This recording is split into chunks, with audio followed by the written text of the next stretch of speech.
everybody, and welcome to the PHLY Eagles podcast on a special prime time edition presented by TrueMark Financial Credit Union. I am Bo Wolf. I'm joined by Zack Baun, and we are here, Zack, after what you called the last day of school, but that maybe has lost a little bit of cachet. You can explain to us your back and forth with Emily that happened at the Baun household this morning, but not a lot of schools that include just 3 days of work.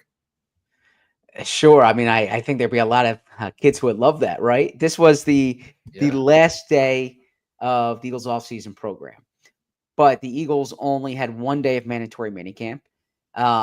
We were only allowed at one OTA during the past 2 weeks. In the old days, I mean, there was a time. Back when we used to build things in this country. Yeah, there was a time when we would see 6-7 sessions during the offseason program. Nobody wants to work in America anymore, Zack. Well, that's not. I love it. This is, if you call this working, right? But this is fun. But we were in the locker room after practice. Even on days, talking to Anthony Mahangu. Even on days when the Eagles weren't practicing, we'd be down there for this interview or that interview. We'd be talking to position coaches.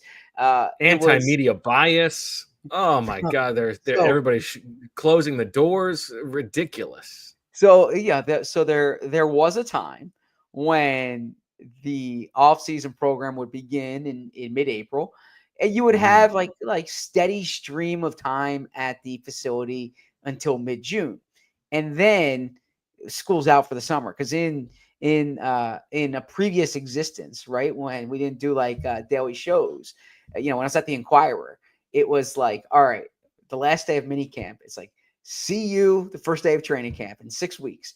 And so that was always like the football writer's vacation.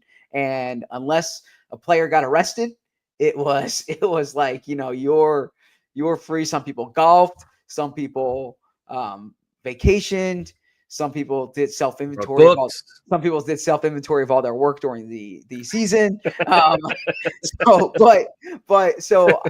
I always would say school's out for the summer. So a little tease. We're gonna have a YouTube short up a bit later. A minute recap of what happened. The short is referring to how long the video is, not the person doing it, but both are. You didn't need to shoehorn that one. You get plenty of opportunities for that one. But in that, I started off with saying school's out for the summer. Now, the joke that Bo was referring to was this was literally my kid's last day of school. So when we say last day of school, and I'm like, I know mandatory, it's mandatory. I realize no, the conversation was about the kids' last day. You're actually talking about the children, yeah, not my last day of mandatory minicamp. But the next time we'll be back there will be training camp, and they will just be going on until January and perhaps even February. All right. So it was a newsy day. We have a lot to get to. There was a lot of interesting action on the field. We saw some players we hadn't seen before. We have some depth chart notes. We talked to Lane Johnson and Saquon Barkley and Zack Baun and Jalen Hurts and DeVonta Smith and Nick Sirianni. We've got some nuggets from those. We've got lots of other stuff. What we're going to do, we're going to start with our 5 most important takeaways from the day at the NovaCare Complex. We're going to work down from 5 to 1 respectively, and then we'll give you the leftovers. And just as a tease, I will tell you that one member of the Eagles organization telling another member of the Eagles organization to S his C very loudly, that doesn't even make my top 5. So we will come back to that, but there's more fun stuff to come. Zack, your 5 takeaways. We want to keep people on the hook. We're going to save number 1. What was the 5th most important thing that you saw or learned today? So let's go with Jaylx Hunt. Show some juice around the edge. Interesting. Okay. Yeah. I'm trying to go from like the smallest to the biggest one here in terms of my takeaways. But Jaylx Hunt had a play where he beats Jordan Mailata. And he comes around the edge, and it would have been a sack. And actually, if you recall, Lane Johnson even cut off Jaylx Hunt there, like because he was getting a little close to Jalen. But I liked the juice that Jaylx Hunt showed on that play. Lane Johnson said after practice, Jaylx Hunt's getting bigger. You can see that, but Jaylx Hunt is, as Vic Fangio said last week, is going to have a bigger role on this team. Like he's going to play more snaps this year. I thought on that snap in particular, he showed some juice against one of the best left tackles in the league. There was another play when he was working against Lane Johnson where it was the defense, the coverage had done a very good job, and Jalen was scrambling around, and Jaylx Hunt was there for what would have been a sack were it a real game, and then he pulled off. I think the context that's important here is Nolan Smith is not practicing in these drills, and so Jaylx Hunt is the top edge rusher, and we have seen him work on both sides, which is not a huge surprise, but we saw him primarily on the right side as a rookie. He took plenty of reps on the left side over the past month, the 3 practices that we have seen. I don't generally think it's necessarily indicative of seeing a defensive end in the spring. They're not in pads. You're not seeing stuff. But I do think that Jaylx Hunt has looked the part more so than the other edge guys in the few snaps that we've seen them play team drills. Yeah, I would agree. Okay. My number 5, and this is one where now I did notice you stole this and put it on Twitter after I alerted you to it. Yes. So I would like some royalties from however much money you make from that tweet. This did not happen in team drills. During the team drills and whenever they were working as a group on the offensive line, it was pretty much the same rotation that we've seen all spring. You had Tyler Steen at right guard and Kenyon Green as the third team left guard and all that stuff. But just a small little nugget worth keeping in mind. In individual drills, Trevor Keegan working on snapping with Kenyon Green to his left and I believe Matt Pryor or somebody else to his right. But so Trevor Keegan, who really only played left guard as a rookie, has played a little bit of right guard this spring, but still mostly left guard.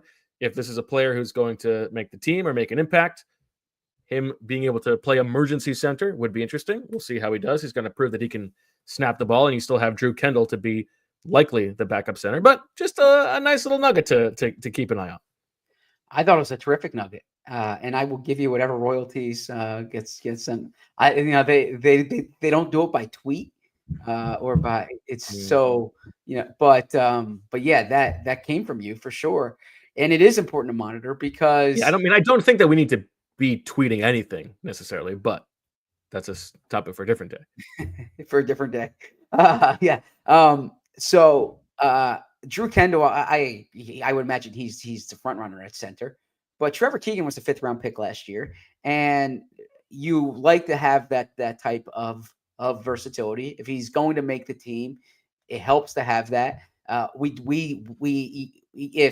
If Keegan it can fill that role and he's on the roster, he has a better chance of being active because you don't necessarily burn the spot on Kendall. In that case, you can use Keegan. Keegan can play there in a pinch, and then if for some reason Cam Jurgens missed time, you can make a decision. Do you go Landon Dickerson? Do you go Drew Kendall? But yeah, I think that's an interesting development if you're putting your 53-man roster together. All right, Zack Berman, your number 4 takeaway could be from a press conference, could be from a depth chart note. Let's see what you got. Number 4 for Zack Berman on a big Tuesday at the Eagles complex. Yeah, so this is I did my takeaways here based on practice. Zack Baun was not participating in the 7-on-7 and the 11-on-11 in the team drills. He said afterwards general soreness. So you saw Jeremiah Trotter Jr. and Smile. Now, was he with the Northern or the Southern Army? Oh, because the general and his general soreness. Yes, I see. Yeah, no, I think he's just generally sore. So sore in a lot of different areas, right? Maybe he similarly did F45 this morning. But way to work that in there. Good for you. Good flex. Yeah, literally. And by the way, I appreciate all the comments that were left about the towel etiquette I should say I haven't Oh, I acknowledged actually that. didn't see those. Yeah, so Rich Bobby left something on Blue Sky, and there was a YouTube comment about it. And generally, what the takeaway was that in F45 you don't need to wipe it down, but if you're a heavy sweater, you carry a towel with you, and you put the towel down underneath you, but only for the That heavy makes sweater. sense. But Yeah. you're not. But because it's fast moving, you go drill to drill. It's like a Chip Kelly practice. You're not. Yeah, that would supposed be to wipe it tedious. down. Yeah. So Baun, nothing to worry about there, right? We spoke to him after practice, but Jeremiah Trotter Jr. and Smile Mondon as the linebackers. And so it's interesting because the Eagles' top 3 linebackers are not out there.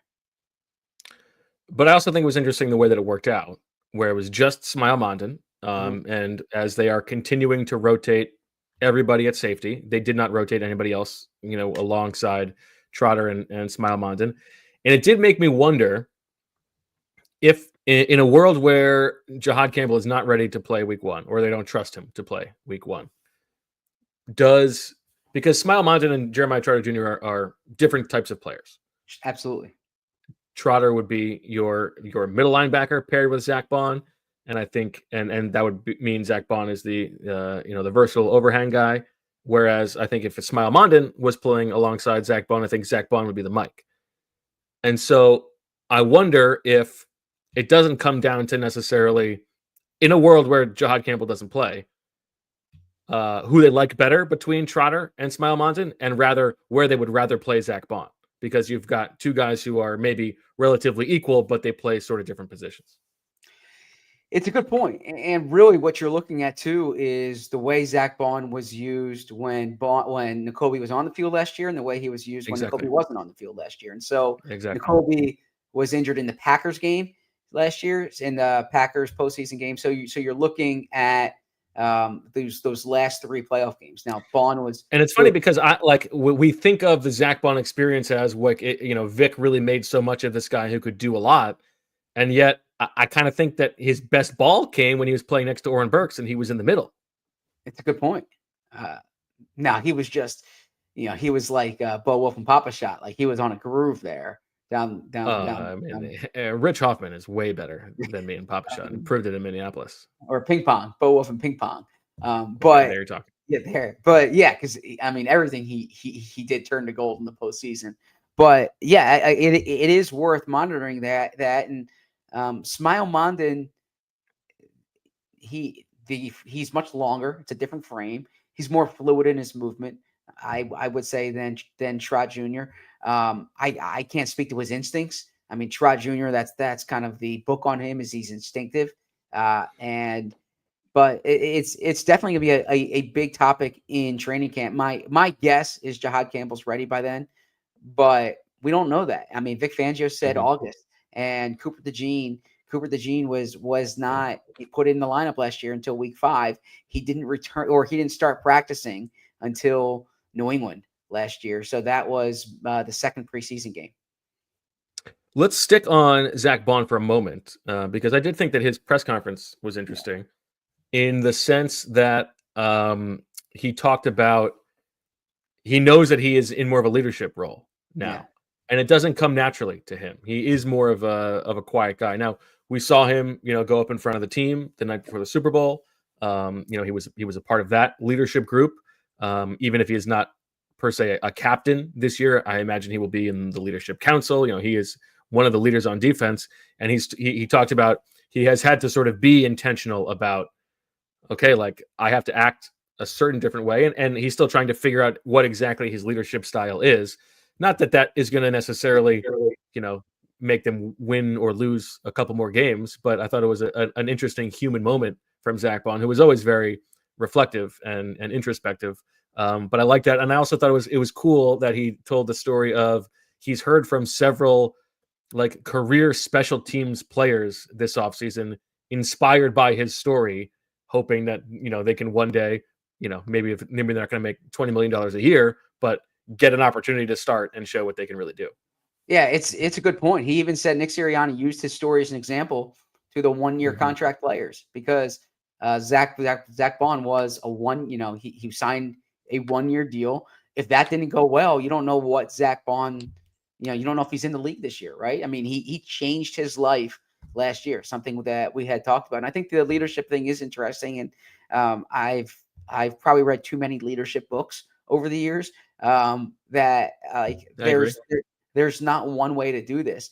And I'll say too that we can sometimes I wouldn't say deify, but enlarge like the vocal, the alpha personality publicly, if you will. When you watch the mic'd up clips, Zack Baun is very vocal on the field. He's very he exhibits leadership qualities on the field. I think you saw that throughout the postseason, or you saw that in our prior conversation, more so when he had to take over for Kobe as the mic. That's a good point. Yes. And he is respected in that locker room. And I think there is that expectation, and he expects that of himself. But I agree with you too. I always enjoy when he's up there because I think he's thoughtful, mm-hmm. He's honest. And he's vulnerable even at times too. All right. My number 4 moment, my number 4 big takeaway from the day. Now, Zach likes to gas me up. Say I'm, the best practice watcher in the game, an elite practice watcher, ball knower. And that may be true. But you got to give credit where credit is due. And the performance today from Zack Baun on back-to-back plays. Now, the Eagles were doing some situational stuff. One snap. It's a competition period. Offense against defense. The stakes are very clear. The first one was the 3s against the 3s. 3rd and 7. Hold on, is this right? No. 3rd and 8 from the 8-yard line. So this is got to score a touchdown. Kyle McCord is the quarterback, and I say, Zach, you know this guy, Syracuse. There's no Aronde Gadsden's not walking through that door. Where is Kyle McCord going with this football? And Zach says, tight end up the seam. The snap comes. Kyle McCord looks right. He looks left. He fires down the seam to Nick Muse, high in the end zone for a touchdown. Bingo, bango, bongo. Zach nails it. 2 plays later, I ask him again. Now we're with the 2s. 6 seconds left in the game. Offense down by 4. Need a touchdown from about the 12-yard line, let's say. And I'm thinking, 6 seconds. Maybe they try to steal a little quick out, get one more play. But not in this drill. This drill, it's like a one-play situation. Zach knows better than that. And he says, no. Terrace Marshall in the corner. Tanner McKee gets the snap, looks to his left, throws it to Terrace Marshall in the corner. It's broken up, I think, by Kelee Ringo. Mm-hmm, yep. But back-to-back calls from Zach perfectly. And the man, you know how humble Zack Baun is. He doesn't puff out his chest. That's just another day in the office. So kudos to you, Zach. I appreciate that. Look, it's intimidating to watch practice with you. If Fran was there, I know that I'd probably be in a different conversation because you and Fran will be watching it. But I felt for a moment what it's like to be like Bo Wolf at practice because I was like, it really felt like that time I played pickup at Syracuse and I hit the 3 and I just wanted to leave. I was ready to depart the practice field there because if you gave and that was with the player who you wouldn't acknowledge you wouldn't publicly say who was playing. Yeah, exactly. But because if you gave me 2 more minutes, I probably would have said Kenyon Green's playing right guard and Cooper DeJean's playing safety. So I had to quit while I was ahead. But thank you. That was great, though. Thank you. Yeah. And we'll get to there are a couple other things in there that are interesting. I actually think Nick Muse had a nice day. I don't know if it's going to mean anything, but mostly it was in my mind for his performance in the post-game locker room and at the White House. But good for him. All right, we will get to. I was going to say he lived like, he joins very charmed for very charmed life. He joins the team in the playoffs, right? So he gets all the perks. You take someone like. And when they win the Super Bowl, you would have thought that he was the MVP. Yeah, Devin White has to go through minicamp, has to go through training camp. He's with the team when they're 2-2. He has to go, he has like all the bad Brazil to be inactive. Yeah, exactly. And then so that's what Devin White gets. Nick Muse joins them at just the right time. So yeah, Nick Muse is living well. Yeah, that was very funny. All right. We have both of our top threes to get to, including what I believe will, on my deathbed, be my favorite minicamp moment of all time. I will get to that just after this ad break.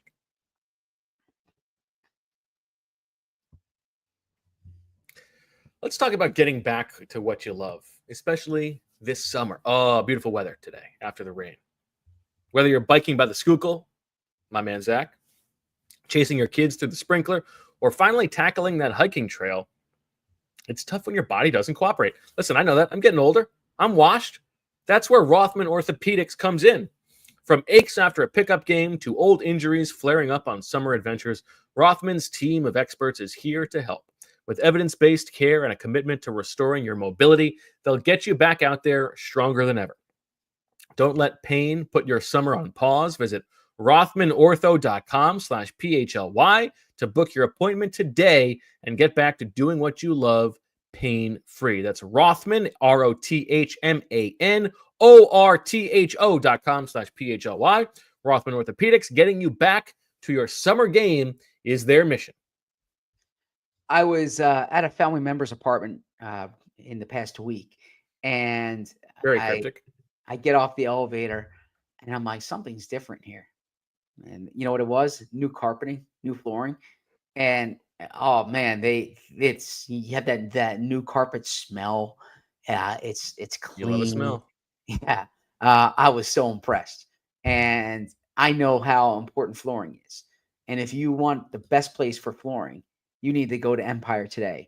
Empire Today has flooring experts. They've dedicated flooring professionals who focus on flooring every single day. We've all been in these big box stores where you wander the aisles, and somehow you're hauling in all these materials, looking for an installer, and coordinating everything yourself. You don't want that. Empire Today is your best bet for a new floor. Empire Today lives and breathes flooring. They will be with you every step of the way. It's a whole different ballgame. Their flooring experts bring the showroom right to your home. Pick the right flooring and the right colors for your space. See how it looks with your furniture in your house. With Empire Today, you get clear, upfront, all-inclusive pricing. Plus, you can schedule installation as soon as the next day. Schedule a free in-home estimate today because some things are just better at home. PHLY listeners can receive a $350 discount when using promo code PHLY. Yes, you heard that right. A $350 discount with code PHLY. Restrictions apply. Visit Empire Today/PHLY for full details. All right, Zach Berman, June 10th, a day that we will all remember as the only minicamp of the 2025 season for the Eagles. What was your third biggest takeaway? Yeah, so let's go to the offensive side of the ball here. And DeVonta Smith. Am I getting him too early, or were you waiting for him a little later on? Is this your number You one? can take it. Okay. Go ahead. Yeah. So probably the play of the day was I DeVonta agree. Smith down the left sideline, a 7-on-7, beat Smile Mondon Jr. Now you expect him to beat Smile Mondon Jr., but you see DeVonta downfield, and it was our first time seeing DeVonta this summer. Or I'm sorry, this spring rather. You know, he's kind of he works out on his own. He's here for the offseason, or he's here for the mandatory minicamp. But that Jalen DeVonta connection, I'm bullish on DeVonta this time every year. Last year was a tough year for him between the injury. The Eagles didn't pass the ball that much. I have little doubt about DeVonta Smith, the football player, or frankly DeVonta Smith, the person. Like he's just rock solid to have on your football team. But it was interesting seeing him downfield today, and I would imagine I've been saying this. The Kevin Patullo offense is going to feature more of a vertical. I would say more of a vertical dimension than what you saw last year. That's what I'm expecting. Can't really feature less. Yeah, but true. Yeah, so on that play, yeah, he beats Smile Mondon, and I believe it's Andre Sam's side of the field. So this was the nominal first-team defense. Smile Mondon working with Jeremiah Trotter Jr., Andre Sam among the group that's rotating in at safety. You know, you see Reed Blankenship and Sidney Brown. Sometimes you see Makuba in there. Sometimes you see Andre Sam in there. Occasionally you get Tristan McCollum in there. Again, I will repeat that I think Andre Sam is ahead of Tristan McCollum right now. But on this play, I think Andre Sam was a little bit slow to get over on the help. And obviously you expect DeVonta Smith to beat Smile Mondon if that's his matchup. But it's a good sign that Jalen Hurts is noticing that that's a clear mismatch and getting him a ball. That was a nice play. And then just on the DeVonta front, talking to him too, since we didn't get to talk to him in the spring, I was moved a little bit by, we saw on the mic'd up from the Super Bowl how moved DeVonta was during that game. And he said what really hit home for him was the fact that it was at home. It was in front of his family. He said his grandpa, doesn't ever get to see him play. He got to be there for that game. So, unlike AJ Brown, where it was like, this moment that I've been working towards my whole life was a little bit hollow. And I found that it's the process itself that I love. For DeVonta, it did hit home, but it wasn't winning the Super Bowl as much as it was the weight of doing it in front of his family, where he came from. That was what got to him. Yeah, I agree with you. I had the same sentiment there. And you saw that in the mic'd up, how big a deal his teammates were making about him doing it at home. After the touchdown, you heard Saquon Barkley say in your crib at the end of the game when him and Jalen are embracing and he is emotional. Jalen references doing it at home. I recall back the Eagles Saints game, so week 4, there was so much excitement among teammates for DeVonta going back to New Orleans, and that was the game when he took that vicious hit. Remember, like the helmet came off. That's right. Yeah, and he gets the concussion. So it wasn't even like the rewarding visit to his hometown that he typically would.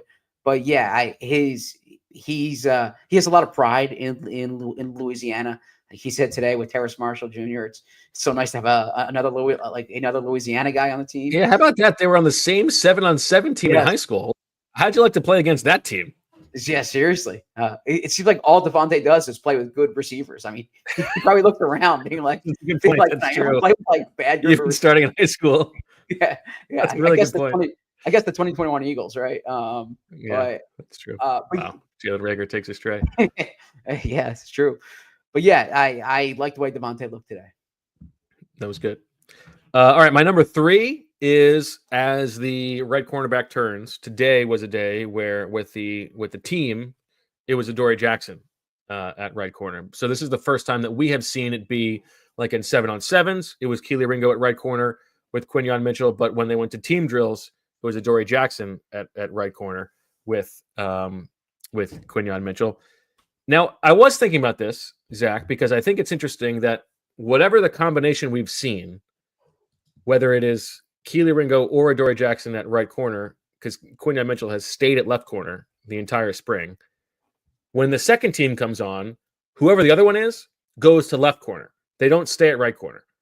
So I kind of wonder if it is they are taking a look not just at the pairing and who is better between Adoree Jackson and Kelee Ringo, but they're also evaluating Kelee Ringo on the right side and Kelee Ringo on the left side, and Adoree Jackson on the right side and Adoree Jackson on the left side, because that will then inform whether they want to move Quinyon Mitchell to the left side or keep him on the right side. So they're seeing they're seeing the different 3 combinations they could have sidewise with those guys. And I actually thought both Adoree Jackson and Kelee Ringo had good days today. Kelee had 2 notable pass breakups. Adoree Jackson had a nice coverage of DeVonta Smith that forced Jalen Hurts to come off the throw that he wanted to make. So in this setting where what corners do matters, you want to see how they move. I thought both guys looked pretty good, but it is not necessarily just Kelee Ringo's job just yet. Let me float something out to you. Do you think there's a chance that Quinyon is following receivers this year, and that they're kind of possible? That they're preparing. They need to prepare Kelee for other sides in there in case Quinyon is traveling with a corner. And Adoree for both sides. Yeah. I think that might be part of it. Yes, I do. Because I think it's intentional that they are not, like, those guys aren't staying on sides. Those guys are getting work on both different sides, whereas Quinyon is working on one side because he hasn't played that side for the Eagles, but they know what he can do on the right side. So I do think that is possible. Yeah, and I'm with you. I like the way that that Kelee played today. I thought he was physical on the ball, right? Now he's someone who, if we think about past OTAs, he's been more vulnerable deep, it feels like. But I'm just impressed with Kelee this spring. I'm expecting him to win the job. Okay. Zach Berman, let's get to your number 2 takeaway from the day. Yes, we've been at 3 sessions, and there hasn't been, and you referenced this earlier, there hasn't been a change at right guard.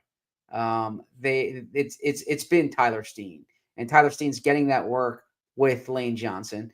And I asked Nick Sirianni about this today. I asked if that's been the case in the sessions we're not present at, and then is this how he's viewing it going into the summer? And Nick said, look, Nick's always going to be cryptic with this type of stuff, but Nick said at offensive line, you can't really tell until the pads come on.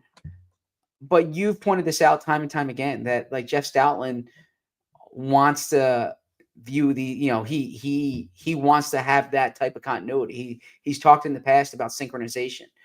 So the fact that we're seeing Tyler Steen next to Lane Johnson as much as we have really says this is Tyler Steen's job to lose. Now, last year, Tyler Steen gets injured. Mekhi Becton goes in there, and Mekhi Becton keeps that job.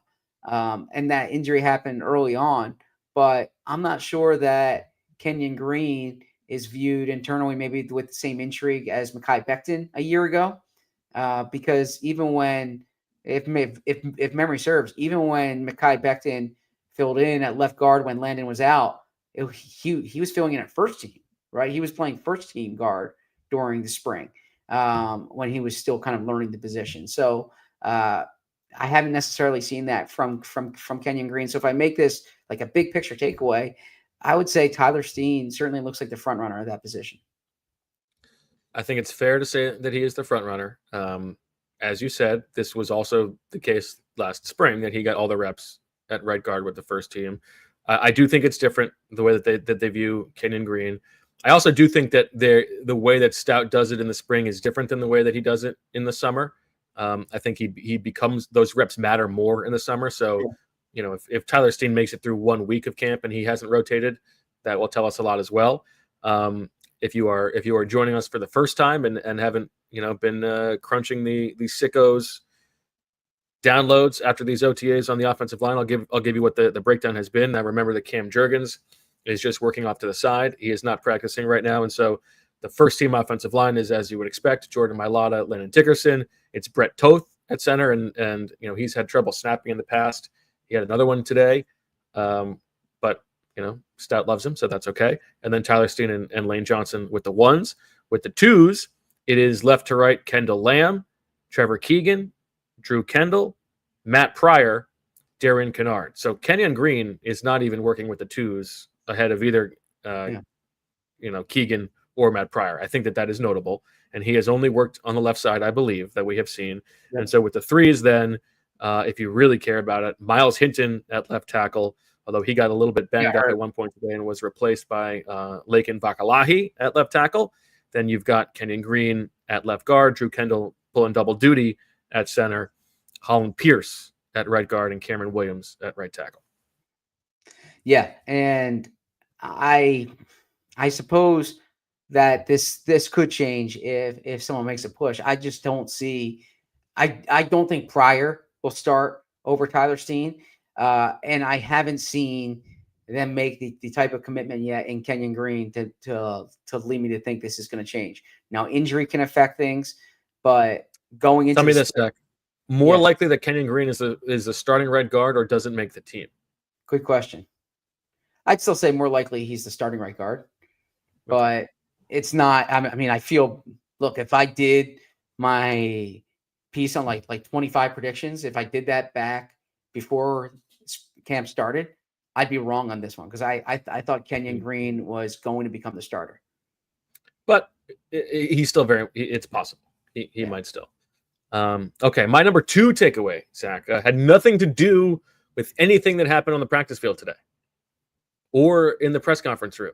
I think we got to talk about this big news from Jeffrey Lurie. a quote unquote transformational $50 million gift to CHOP and Penn Medicine to launch the Lurie Autism Institute. I will read the top line here. A $50 million gift to CHOP and Penn Medicine will create an ambitious joint initiative called the Lurie Autism Institute to drive discoveries and transformative impact for those living with autism spectrum disorder. The gift from the Lurie family is the largest single donation to U.S. academic medical centers focused on autism research across the lifespan. And so, in the context of knowing where Jeffrey Lurie leans politically, and yet he still goes to the White House, this does kind of feel like a not so subtextual defense of that and shot across the bow of the current administration. Yeah, I mean, surprise, we should say is like from the person in charge of their health policies basically doesn't think that autism is real, or worse, thinks that people with autism should be cast away from society. Yeah, I mean, I look, I strongly disagree with the administration's position on this here. But I actually think that like Jeffrey Lurie, I would imagine he would make this contribution regardless of who was in office. Like I don't think this is a response. I don't think this is a response to the administration. Perhaps I'm incorrect there. I think that this is this more than anything else is like an example of something that I know from speaking to him is extraordinarily important to him. It's something that he wants to be a part of his legacy. And we've seen it obviously with the Eagles Autism Challenge, the Eagles Autism Foundation. But he's backed this up. Like I was at, and CHOP, for full disclosure, CHOP is something that's like very meaningful to me, and I've been involved with CHOP, and I was actually at a function 3 years ago that Jeffrey spoke at, and admittedly I don't have much exposure to autism, if I'm being completely honest, and a lot of what I know about is anecdotal through things like this. But I know that this is really important to Jeffrey. His brother, is autistic. And when I did a piece, or I'm sorry, when I spoke to Jeffrey for the franchise a few years ago, or so 2 summers ago now, and one thing I asked him was about the next 25 years. Like what do you want, or what's the franchise's story going to be 25 years from now? If I did a book on the 50th anniversary of, or like year 50 here. And literally the first part of his answer was this. He said, quote, "I would hope that our impact on autism would be profound because it's just the beginning. The first 3-4 years are extremely successful, but I can imagine in 25 years, our family and the team can be a huge factor in really evolving what has been a puzzle for the world in terms of autism." So I can't speak to like the impetus or why now for this. I got to imagine that a $50 million donation probably predates the election in this past November. But I mean, certainly it's something that autism can use right now. Well said. All right, Zach. After this break, we will get to our number 1 takeaways from Eagles minicamp, and we've got other leftovers to sprinkle in as well, but stay tuned for the headliners. BetParx Online Casino. One thing that I love about the BetParx app is all the games that we love to play in person at Parx Casino, like pop culture slots, roulette, cards, dice games, and more, can also be available on the BetParx app. Parx Online Casino has the games you love, whether you're at home or on the go. You can download the BetParx app and create an account today to receive an offer that you cannot possibly pass up. New users are eligible to receive up to $1,000 back if you are down in the first 24 hours after signing up. BetParks Online Casino is available to Pennsylvania, New Jersey, Maryland, and Michigan residents.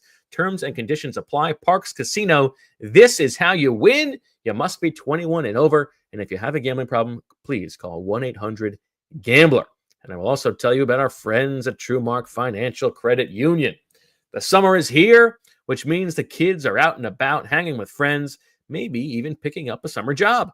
It's the perfect time to set them up with something that teaches real world money skills and gives them a little freedom.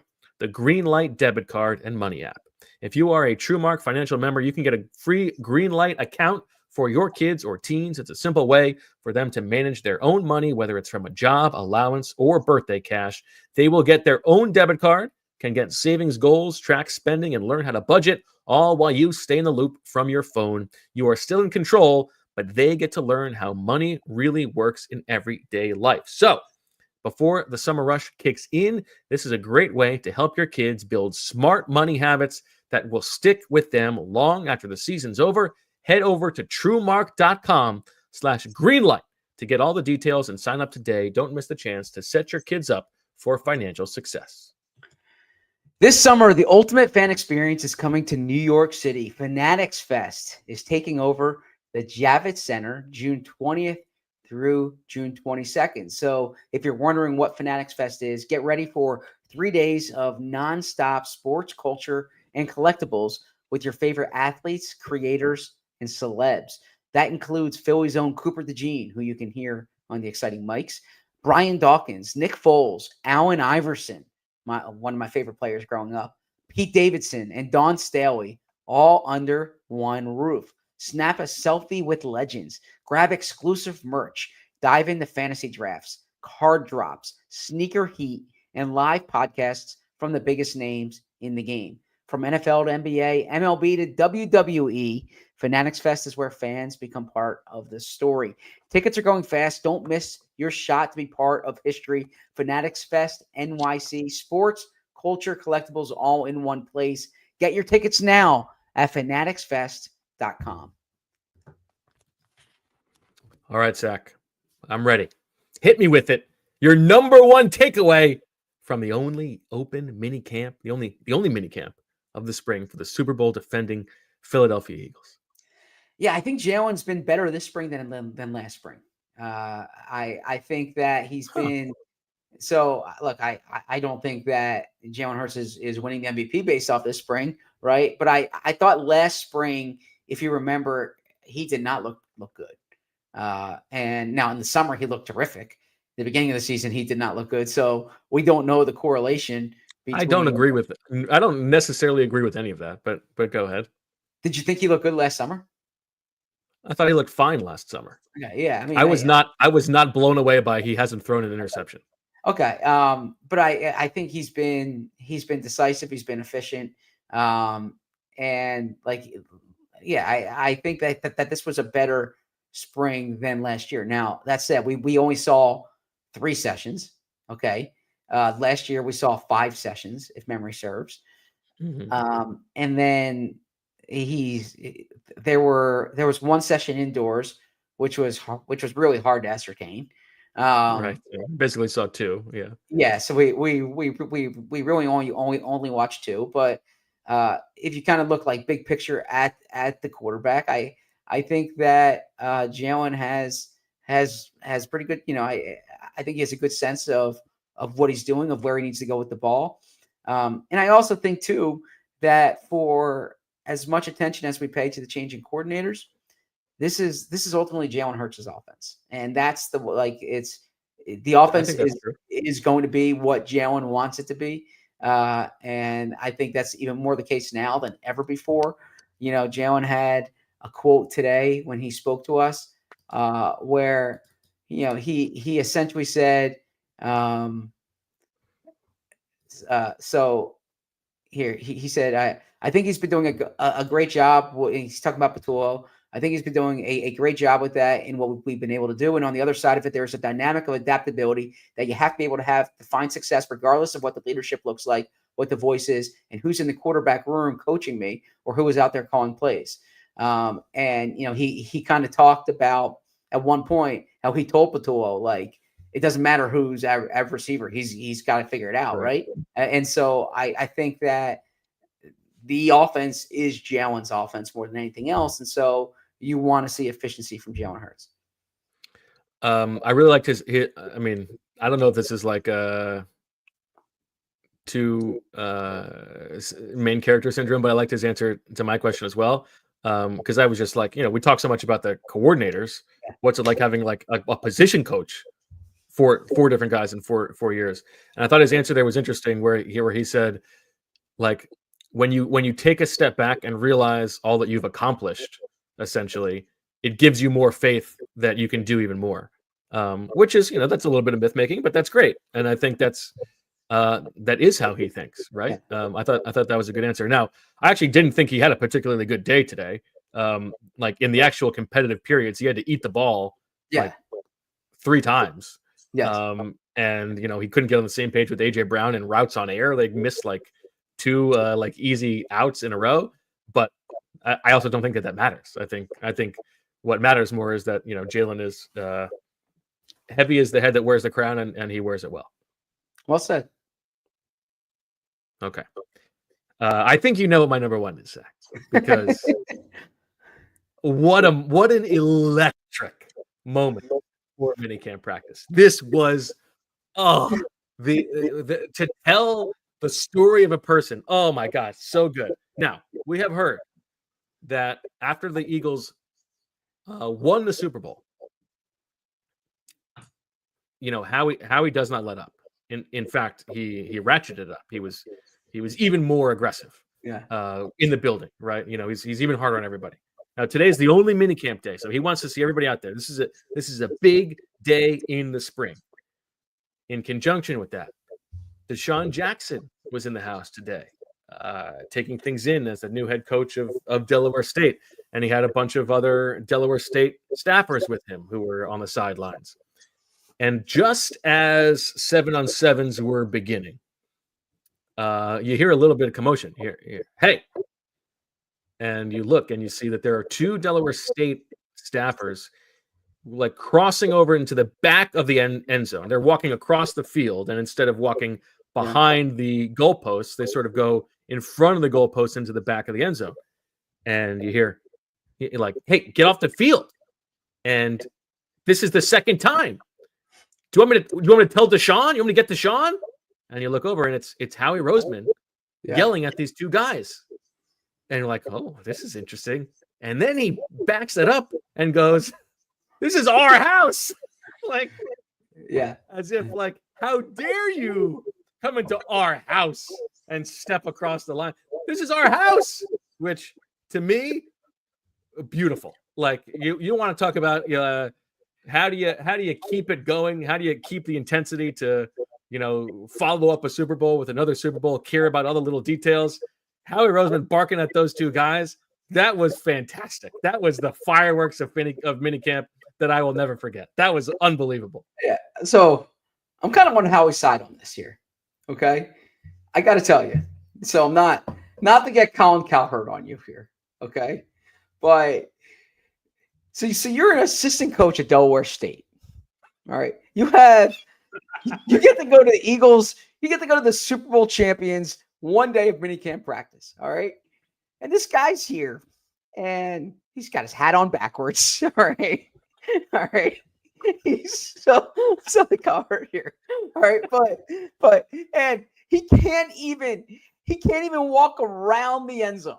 Like no one, there's all the the Howie Roseman's there with Andrew Berry, I believe it at this point. And, you see Julian Laurie's over there. Like no one is on the field except the players and the coaches, right? Like no staff member goes on the field on like the actual playing field unless you're on field. So this Delaware assistant coach, like he's trying to go from drill to drill, and he's just strutting across the end zone as if like like, oh, it's like his day at the As if he owns the place. Yeah. The first time this happened, I was like, all right, maybe he didn't know. It's like I always think to that. Oh, you saw the first one? Yeah, oh yeah, I saw the first one here. Yeah. Okay. I think about Wait, and that. did Howie bark at him the first time? Yes. Yeah, Okay. that's the second time. Okay. Okay. And I think about, like, I told the story when the first time I covered a golf tournament, and I thought, like, inside the ropes, and I walked like with who was it? Anthony Kim. And so all right, so you can absolve him the first time. The second time, and just like it's as if he didn't even know who Howie Roseman was. Like, he walked right by Howie in this case. And I gotta think Howie's thinking, like, who do you think you are, man? Like, come on. And the guy was completely unfazed. Like, if unapologetic too. Yeah, completely unapologetic. If I did something like that, I'd be, oh, I'm sorry. That's amazing. Yeah, the guy's like, oh yeah, I would have been. You would have been absolutely embarrassed. Like, yeah, completely. Like, you would want to crawl out of your own body. You'd be so embarrassed. Yes, yeah. This guy's like, man, I'm here with Deshaun Jackson. Who's this guy over here telling me what to do, right? I couldn't believe it at the time. So I'm kind of I'm on Howie here. Well, I am with you. I mean, it is indefensible, and Howie was totally right to be like, get off the field. Yeah. But the double back of our house is when it sort of went a little bit over. Like, okay, now this is also a very funny reflection on Howie too. Like, although it was pretty good. I gotta say, like, Howie's gonna tell Deshaun. Deshaun doesn't strike me as the guy who's gonna be like, I'm gonna whip this guy into shape. Deshaun was at practice. Deshaun was like videotaping part of the practice with his phone. Like, he was calling over to the sideline. He was calling over to AJ and to Saquon during the practice itself. So yeah, I'm curious what Deshaun's reaction would have been. Oh, that was electric. I mean, there is nothing that could happen on the field that would be more electric than that. And so, Christopher W., this was not Clinton Portis or Eugene Chung, because I think Clinton Portis and Eugene Chung would know how to act at an NFL football practice. This guy here, like, it's like the college guy who goes back to his high school baseball game, and like look at me. Everybody knows I'm the coolest guy here. Yeah. I mean, the backwards hat. I couldn't believe it. I was like, oh my God. Yeah. That was so funny. Yeah. That was great. And thank you to Alec Williams for the very generous super chat contribution. It's our house. That was so good. All right, let's get to our leftovers, Zach. Here's a take that I have. The competition for number 3 quarterback is over. Kyle McCord is better than Dorian Thompson-Robinson. Yeah, I agree with that. This is a little bit of a now. Listen, Dorian Thompson-Robinson is more athletic, so it's possible that when they get into real game action, he will flash there. But as a thrower, there were some ugly ones today, and we're talking about a handful of reps. And Kyle McCord made some really good throws today. Yeah. Now, I do also still think that he's got a bit of a weird hitch in his throwing motion. Like, it's like he's ratcheting it back and then he lets it go. And there's like a sort of hesitation at the top. But 2 in particular really good throws, including the one that you predicted to Nick Muse. And so I think this is all but done and dusted. I would agree based on what I've seen now. I would imagine part of Dorian Thompson's game is improvising, extending plays. We've seen that in the past. He might look better in preseason games. But I think Kyle McCord shows some juice for sure. I will stick with my on-field takeaways first, and then we can get to some of the other press conference stuff. Mac McWilliams. This is the first time that we've seen him work inside. He was spending time as a nickel today. So that's one where, he was still working behind. Perry Nickerson was, when it wasn't Cooper DeJean, was working in. But Mac McWilliams getting some work with the 2s inside. We have not seen that yet. And I think that matters. I think that is the job that he is pushing for, is to be the backup nickel. Yeah. I would add a nugget here. Danny Gray continues to to show some juice. That's like the third time I've used juice. I'll use a different word. Danny Gray. Now he was the intended target on 2 of those Kelee Ringo pass breakups. Yes. But yeah, he does look like someone who's at least going to be in the mix. And there was one time when I think it was Andre Sam like hit Danny Gray late, and Danny Gray was not happy with it. And I was like, Danny Gray is acting like Andre Sam's going to bring some wood. You got to know that. Oh yeah, big Andre Sam guy. February 9th birthday. There you go. He makes it in the book. He makes it in the book. Once, not twice. Acknowledgements. Yeah. 3 times a lady. We saw a rep of dime from the Eagles defense, and I thought this was interesting. The dime package was a 3 safety package, and you had Andrew Makuba as the second nickel. And so it was Sidney Brown and Reed Blankenship up top, but Andrew Makuba, who played a little bit of nickel at Clemson, when they went dime, it was Makuba with, DeJean as the other inside guy. So that's interesting because it's not, they could have put Adoree Jackson inside there, and they went Makuba 3 safeties. Yeah, I'm curious to see if this is a role that evolves for Makuba. 2 last things for on-field action for me, because I think we've sort of been over all the other depth chart machinations. They continue to rotate at safety. Defensive line is tough. Although there was a time when they went from like the first team defensive line to the second team defensive line, but Jordan Davis stayed on the field, and so I wonder if that's just a little bit of Vic. Like I need to still see that you can keep up your fitness level. Sure. And Jordan Davis had a would-be sack today, by the way. So you don't want to make too much of the pass rush this time of year, but yeah, he had a would-be sack. Yeah. Okay. Last moment for me. Yeah. Very good moment. They were transitioning from 7-on-7, and the offensive line is done with their drills, and Landon Dickerson's, they're on a side field, and they're all sort of like walking over, but should we walk over? Are we doing team drills? Do you need the offensive line? And Landon Dickerson's like, Greg Delamitre's like, do you need us? And there's a pause, and like Greg is checking with Sirianni, and Sirianni's like, no. He's like, no, you guys are good. And it's like they turn around to go, and then like 6 seconds later, they're like, okay, we need the offensive line. We need the offense. And so they all have to come over. And Landon Dickerson, not happy about this, and yells out a big S-my-C. I did not hear that. You didn't hear that. What do you think that stands for, Zach? Oh, I'm not going to say it, but I can, deductive reasoning. I can figure that one out. Steal my cookies. Please don't do that either. Yeah. Or please don't do that one. Yeah. It's Landon Dickerson because he likes to be decisive in between those drills.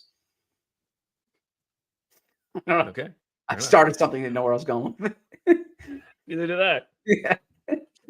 You can find out what S-my-C means, Zach, when we get to overtime. Might have gone early.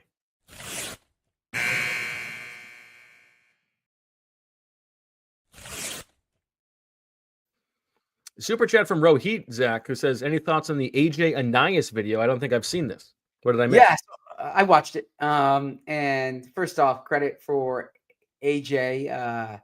He's been creative on YouTube now. He's had 2 videos trying to get those subscribers up just like we are. And yeah, he's doing a good job with that. I appreciated the sentiment behind like the visualization. I did find it. What was it for those of us who? I'm sorry about this. So he went to the link, and they like ran steps to the link, and it was him and Anais. He was like taking Anais under his wing, and then they sat in the front row, and he was talking about like visualization and like you're here and you visualize this play over there and the fans scream, that kind of thing. So I thought it was creative. I was kind of unmoved like overall by it, like but it was kind of I didn't change my opinion of Anais Smith or change my opinion of AJ Brown, but I like all the content I can find, and I thought that was cool content. What'd you think, Rohit? He's not on the show. Yeah, he can put it in the chat though. This is the time when I'm allowed to read the chat. So yeah, That's true. it's easier to do on stream. Well, I think it's interesting. It's semi interesting that he's taking Anaya Smith under his wing, right? Yeah. Yeah. Okay. All right. Tell me what your press conference takeaways were, Zach. Unless there's anything else on the field that you wanted to discuss. Yeah. So actually, a good group today. First off, Saquon. We talked about Baun and we talked about DeVonta Smith. Yeah. So Saquon Barkley, who his big emphasis is, he says, "I feel like I'm entering my prime." Okay. He discussed how coming off all those carries last year, you have to be smart. You have to listen to your body. That was a point of emphasis of his. Not retiring anytime soon. Yeah, he does not plan on retiring anytime soon. He said so.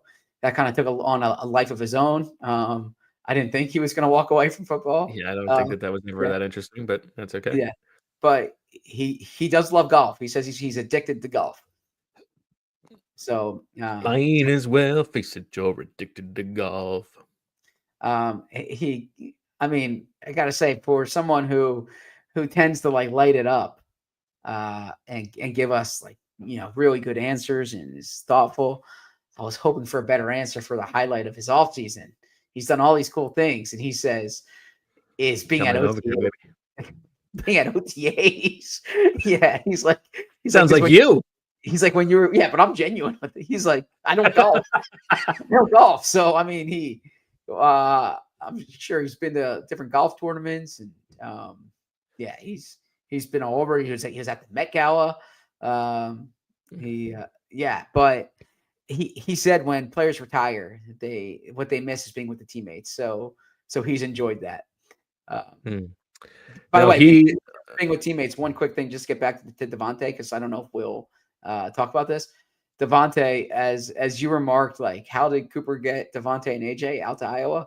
DeVonta doesn't know either. DeVonta is like, I don't know what that guy did to get me to go to the middle of nowhere. He didn't seem thrilled about going to Iowa. Yeah, it's very funny. It's nice that he did it. Yeah. So Saquon says he feels like he's getting to his peak. Lane also said he feels like he's getting close to his peak at 35 years old, and that might sound crazy, but you know, he was awesome last year. And I am always fascinated by the, you know, any athlete. It's like you have on one side the older, like you're early in your career, you're at your best physically, right? Probably year 2, year 3, like you're at your best physically. End of your career, like you have the best understanding of what to do, you know, the movements to make, like how to read things that are going on, and like when is it that those two things match, so that you're both like at your physical prime and your mental prime. And for Lane, you know, he was talking about how there were years where he was really banged up, like 2021, like he couldn't plant on his leg, and you can really see that on film. But he feels like physically as good now as he ever has. And so if that's true, then yeah, I mean, he knows the game now better than he ever has. So if he's good physically, he should be really good.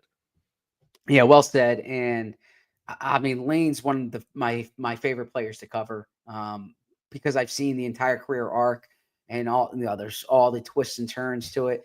But what's been interesting for me to monitor over the past, excuse me, I'd say like 3-4 years, is how Lane's messaging has changed about his future. And what I mean by that is there was a time where he was saying, you know, I'm getting near the end, you know, maybe 2 years.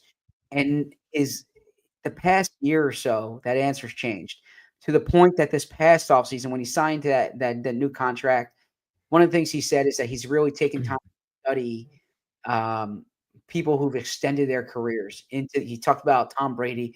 He talked about Olympians who thrive into their 40s, and he says he's tried to learn from those guys. He's talked about how he's an only child, and football is like his sense of brotherhood, right? Like he really enjoys being a part of the team. And so I think Lane's going to keep trying to play. Like Lane, there's a certain it's funny how it's cyclical.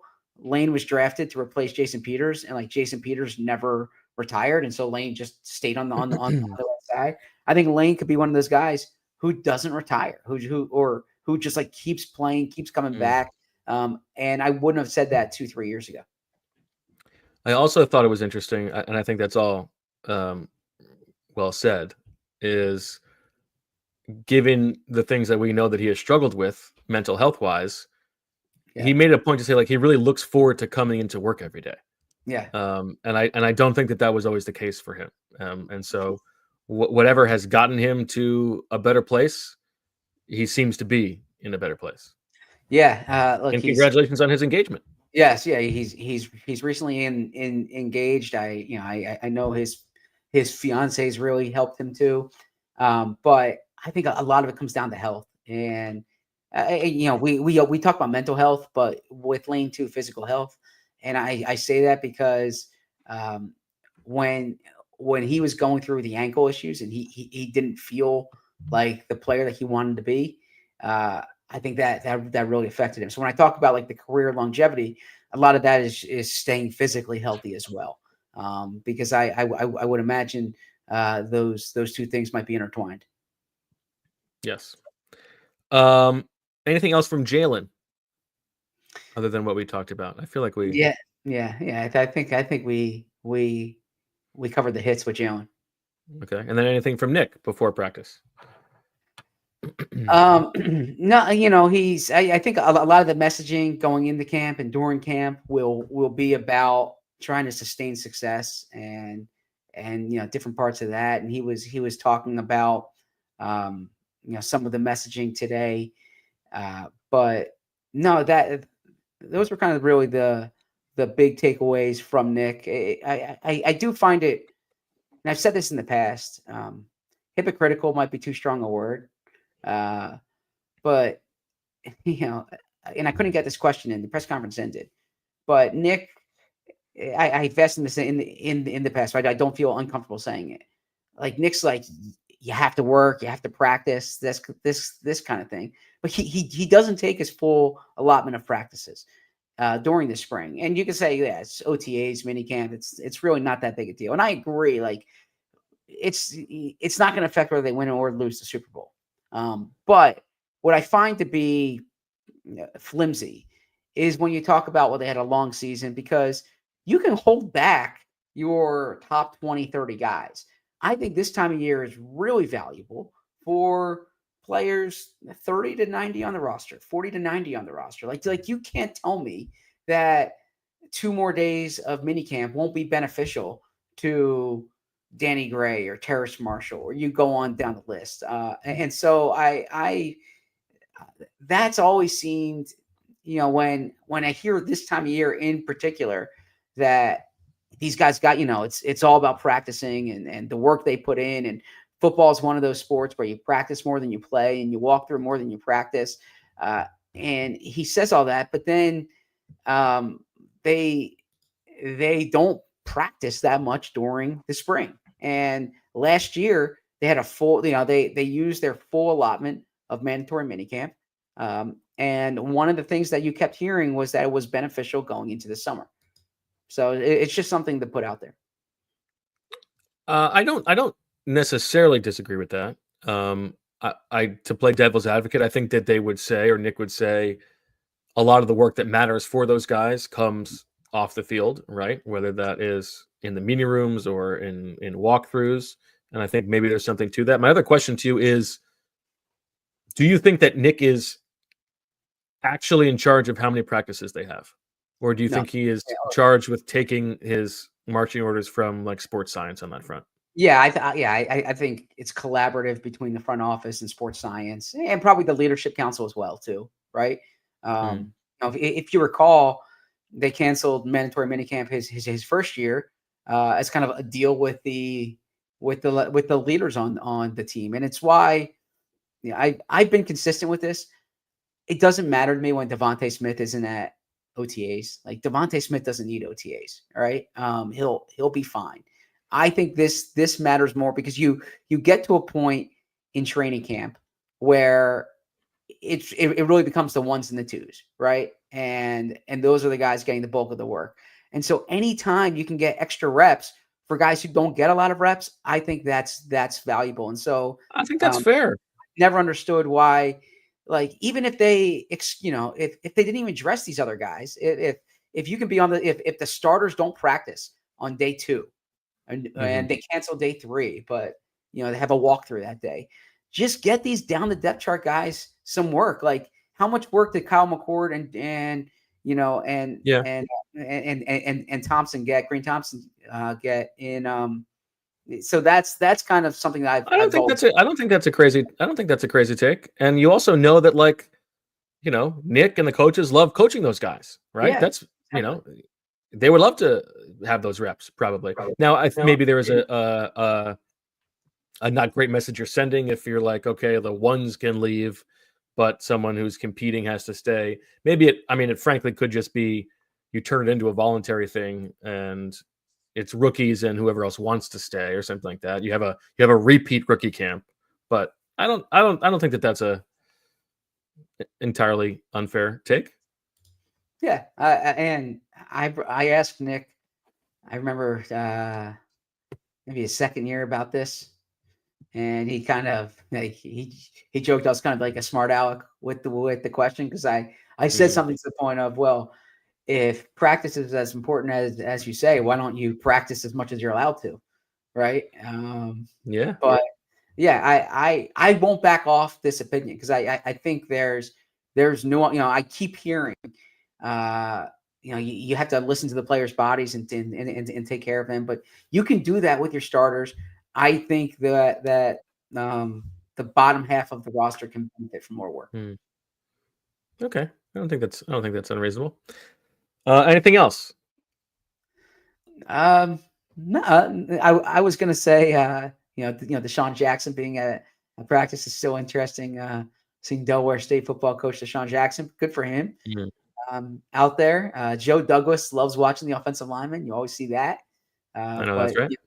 Joe clearly has a presence. The Eagles still haven't announced their front office, but Joe Douglas, for instance, he's around more than you ever see.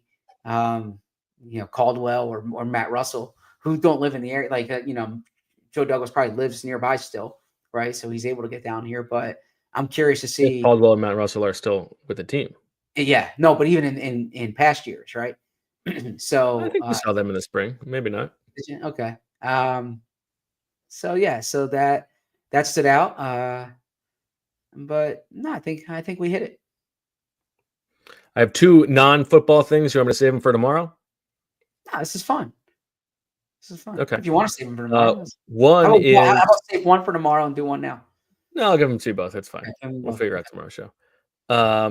One is, you and I have had the discussion about the toilet in the media house. Yeah.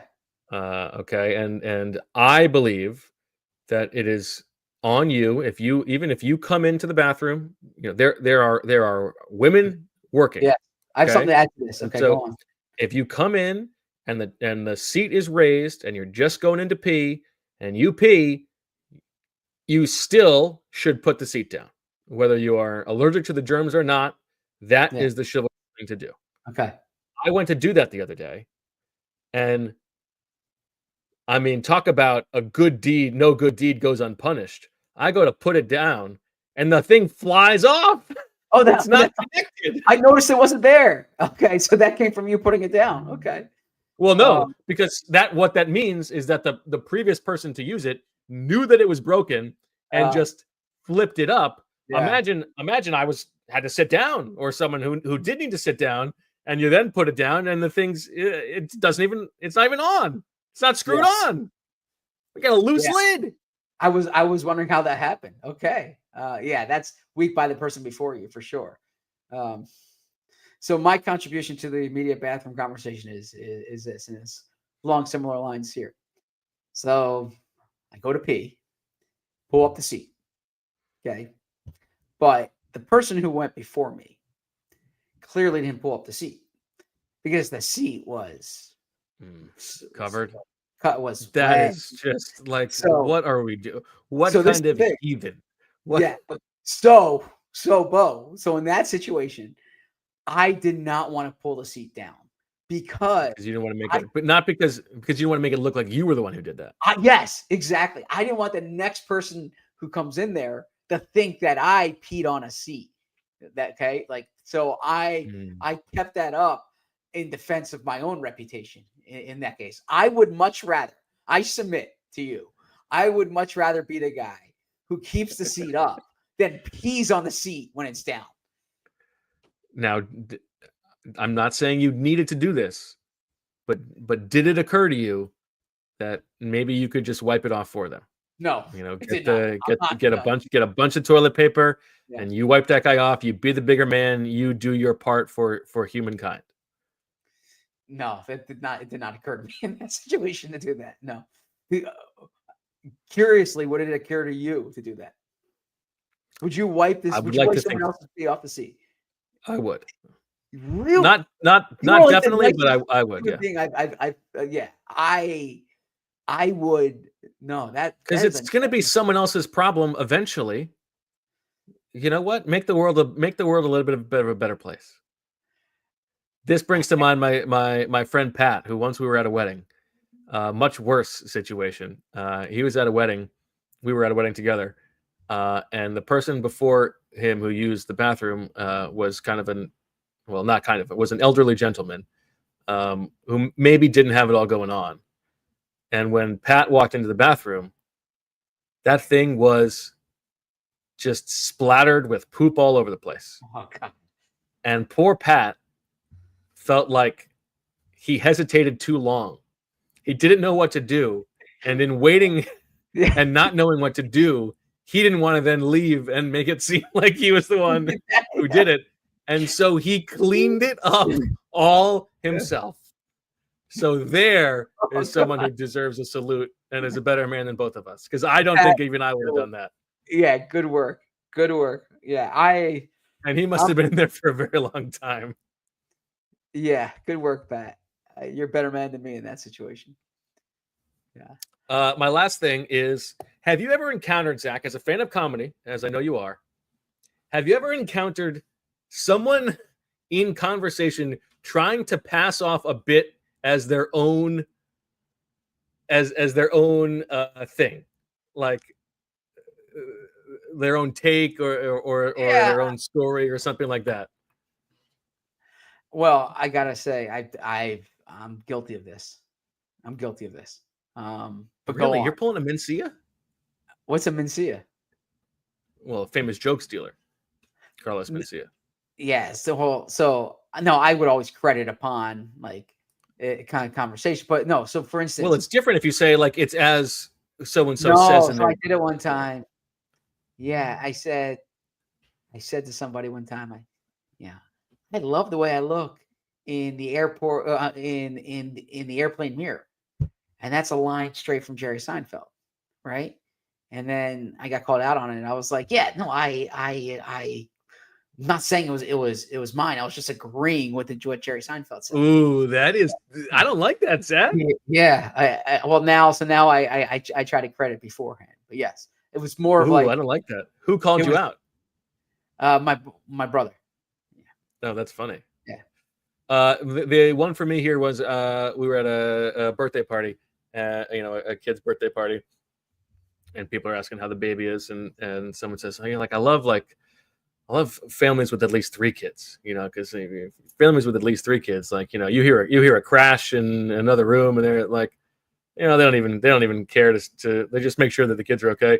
No big deal. Which is, it's a Seth Meyers bit. It's just a Seth Meyers line from his stand-up. Like, we're just repurposing that as your own thing. You can't be doing that. You think I don't know? You think I don't know that line from Seth Meyers? You think I'm not going to catch that? Come on. Yeah, I agree. And Seth Meyers is too mainstream there. Yeah. I agree with that. I'd agree with that. We can't be. AI is already stealing everything. We can't be doing this human to human. Yeah. Yeah, I'm with you there. Okay.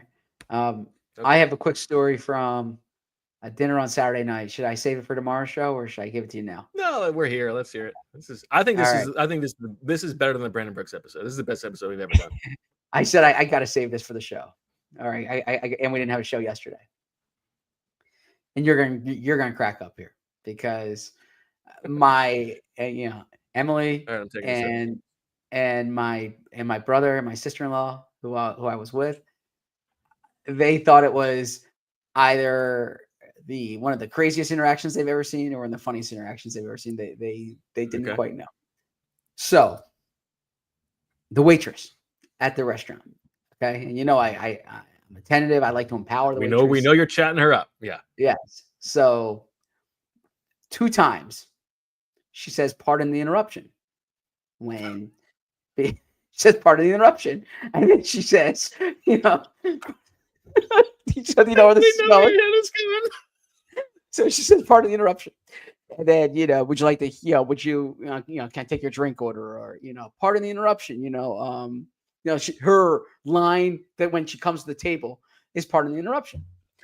So the 3rd time she does this, she goes through her thing, and I say, she's about to walk away, and I say, "Excuse me," and I say her first name, and I said, "Are you a fan of the show Pardon the Interruption?" And she's like, "What?" I said, "On ESPN with Tony Kornheiser and Michael Wilbon." And she said, "No, I'm not." And I said, "Oh, because you've said Pardon the Interruption 3 times now. I didn't know if that was in recognition of the show." And she said, and she didn't laugh. She didn't smile. She didn't even go along with it. She "Oh, that's funny," or "That's cute," or "What's the show?" No. And she's like, "No, that's what I say." And I said, "I'm sorry." Okay. And then she walked away. And she said, "Please, I hope to see you again at this restaurant. We'll see you around the horn." We'll see you in 23 and a half hours, right? That's Tony Reale says. My sibling, or my brother, my wife, my sister-in-law were dying. Appropriately flabbergasted. Yeah. Yeah.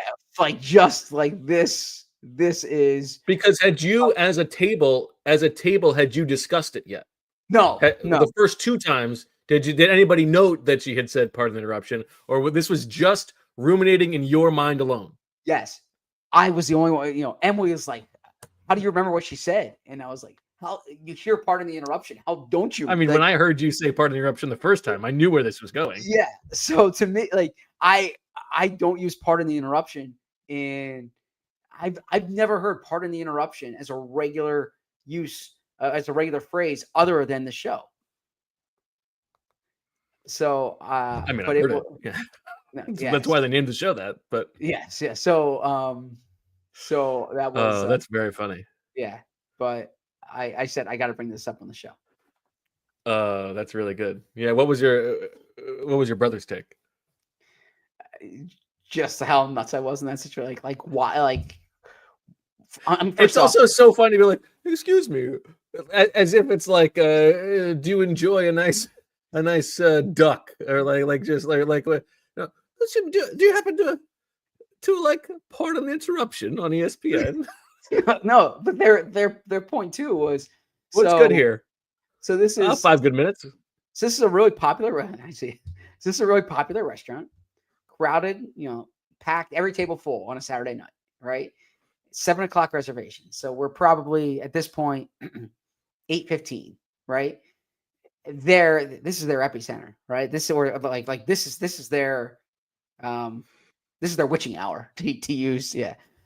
And they're like, "Why are you holding her up to ask her if she watches Pardon the Interruption too? Like let her get on with the next table." Yeah. Now, an important question: did this interaction affect your tip in any way? I mean, I was a generous. Did you feel like you had to make a financial apology for the awkwardness? Did you ding her for not knowing Pardon the Interruption? No, not at all. This was the tip would not be reflective of if she was a fellow PTI fan or not. We gave I gave a generous tip regardless. It was great service. I told her at one point, the service is outstanding here. Yeah. She probably thought I was like. It's good that you do it in front of Emily, so it doesn't. It feels less like awkward. Yes, exactly. Yeah, less cringeworthy in that case. Yes. Wonderful service tonight. Well, she was explaining everything in such detail. She was, there were 2 different lamb dishes. I asked her which lamb dish she recommends. She tried to upsell me on the steak. I wasn't going there, but I went with the lamb she recommended. What were the 2 lambs? We had a chop and like a. No, it was like a lamb kebab, and then there was like a spiced lamb dish. And I probably should have gone with the kebab, honestly. The spiced lamb dish sounds like a kebab in itself. Well, it was just the lamb, kind of like it was a whole lamb. It wasn't. Yeah, I don't know. It was just the lamb as opposed to just the tip. Yes. Okay. But yeah, it was a good restaurant. Zach, you knocked it out of the park. What a great episode. Yeah, it's a fun show. Enjoy it. I feel like if you're an Eagles fan and you only needed to listen to one episode this spring, this is the one. We'll do better tomorrow, as they say on PTI. I mean, there's no minicamp tomorrow. I can't promise that. True. Well, we'll be in, or I don't know if we'll be in studio, but we'll be talking at 2:00 tomorrow. We'll be talking at 2:00 tomorrow. You can catch it at 2:00 tomorrow with Zach Berman and Bo Wolf. Thanks everybody for watching. Thank you to Andrew for making it all happen today. We got a fun few shows coming up at the end of the week as well. We'll have the Duff Man joining us on Thursday and Friday. On Friday, we are doing a big one. We've got the Super Bowl draft, where we are looking at the 3 recent Eagles Super Bowl rosters. We're each going to draft our own respective rosters from that. That'll be a fun event, and lots of fun stuff coming. So for Zach and Andrew and Tony and Mike, we thank you for watching. Thank you for listening. We will talk to you tomorrow. And as always, we love you. We all silly like the mayor.